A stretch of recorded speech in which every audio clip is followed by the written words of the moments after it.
આજથી 2 દિવસ પીએમ મોદીની ગુજરાતમાં તમામ જે પ્રચારની રેલીઓ છે તે મુદ્દે તૈયારીઓ કરવામાં આવી છે। 2 દિવસમાં પીએમ મોદી 6 જેટલી જનસભાઓ કરવાના છે। આજે ડીસા અને હિંમતનગરમાં સંબોધશે જનસભા। ગાંધીનગરમાં રાજભવનમાં પીએમ નરેન્દ્ર મોદી રાત્રિ રોકાણ કરવાના છે। રાજભવનમાં ચૂંટણીલક્ષી બેઠક કરી શકે છે પ્રધાનમંત્રી। આવતીકાલે 4 જનસભા કરશે પીએમ મોદી, તો કાલે આણંદ, સુરેન્દ્રનગર, જૂનાગઢ અને જામનગરમાં જનસભાઓ છે।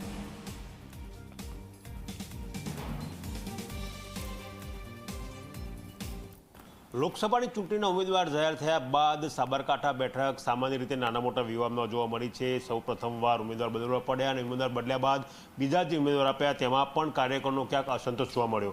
આજની વાત કરીએ તો આજે પ્રધાનમંત્રી નરેન્દ્ર મોદી ભારતીય જનતા પાર્ટીના સાબરકાંઠા લોકસભા બેઠકના ઉમેદવાર માટે અહીંયા મતની અપીલ કરવાના છે। તો આ અંગે વાત કરવા માટે જોડાયા છે જેડી પટેલ, કે જેઓ સાબરકાંઠા લોકસભા બેઠકના સંયોજક છે અને ભૂતપૂર્વ પ્રમુખ સાબરકાંઠા ભારતીય જનતા પાર્ટીના રહી ચૂક્યા છે। વાત કરીશું જેડી પટેલ સાથે।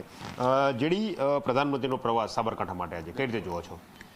આજનો માન્ય નરેન્દ્રભાઈનો પ્રવાસની અંદર લગભગ 1 લાખની જનસંખ્યા સાબરકાંઠા, અરવલ્લી અને બાકીની થોડા મહેસાણામાંથી વિજયનગરની અને દહેગામથી ઉપસ્થિત રહેનાર છે। કઈ રીતે જુઓ છો કે એકવાર ઉમેદવાર જાહેર કરવામાં આવ્યા, એ ઉમેદવારના નામને લઈને વિવાદ થયો અને બીજા ઉમેદવાર જાહેર કરાયા, તો એ કોંગ્રેસી ગોત્રના એનો પણ વિવાદ સર્જાયો?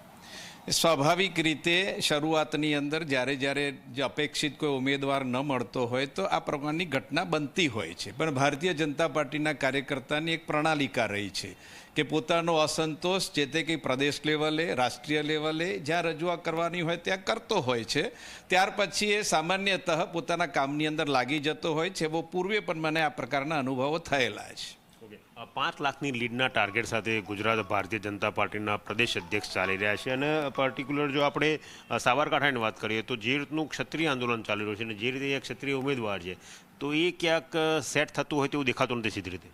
સાબરકાંઠાને લાગે વળ છે ત્યાંથી કેટલાક ભાગોની અંદર ક્ષત્રિય આંદોલનની અસર છે, એ સિવાય કોઈ જાહેરમાં જોવા મળતી નથી અને એ માટે પણ પ્રદેશની ટીમ માન્ય મહામંત્રી શ્રી અને ગૃહમંત્રી બંને આવી અને ક્ષત્રિય સમાજના લોકોની સાથે બેઠક પણ કરી હતી અને એમને પણ વિનંતી કરી હતી કે ભાઈ તમે ભારતીય જનતા પાર્ટી સાથે રહી અને આ પાર્ટીના ઉમેદવારને જીતાડવાનો પ્રયત્ન કરવા માટેની અપીલ એમના મારફતે થઈ હતી। ગઈકાલે પણ કેન્દ્રીય ગૃહમંત્રી અમિતભાઈએ ગાંધીનગર ખાતે એક સાબરકાંઠાને લઈને બેઠક કરવી પડી। કાલે અમિતભાઈ સાથે ખૂબ એમને વ્યક્તિગત પણ કેટલાક કાર્યકર્તાઓ સાથે વાતચીત કરી, ત્યાં પછી સામૂહિક જે જવાબદાર ધારાસભ્યો, સાંસદ, સંગઠનના પદાધિકારીઓ એમની સાથે બેઠક કરી અને એમને એક વ્યૂહરચના સારી રીતે 5 લાખની લીડ મળે એ માટેનું એમને એક કાર્યક્રમ ગઈકાલે બધાને આપ્યો છે અને બધાએ સંતોષ પણ વ્યક્ત કર્યો છે। કઈ રીતે જુઓ છો લીડ કેવી કેટલી કઈ રીતે?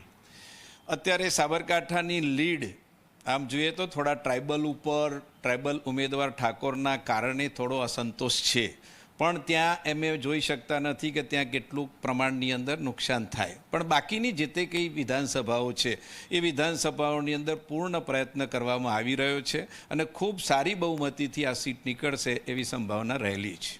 આભાર। તો આ હતા જેડી પટેલ, જેમનું કહેવું છે કે ભારતીય જનતા પાર્ટીના કાર્યકારી પ્રણાલી રહી છે કે જ્યાં પણ કોઈ નાનો મોટો તેમને વિરોધ હોય તો તે અમુક કક્ષાએ, એટલે જે પ્રદેશ કક્ષા હોય તો રાષ્ટ્રીય સ્તરે પોતાનો વિરોધ વ્યક્ત કરી શકે છે, પરંતુ જે જવાબદારી સોંપવામાં આવે તે તેઓ ખંતથી નિભાવતા હોય છે અને તેમનો દાવો છે કે સારી બહુમતીથી સાબરકાંઠા લોકસભા બેઠક ભારતીય જનતા પાર્ટીના ઉમેદવાર જીતશે।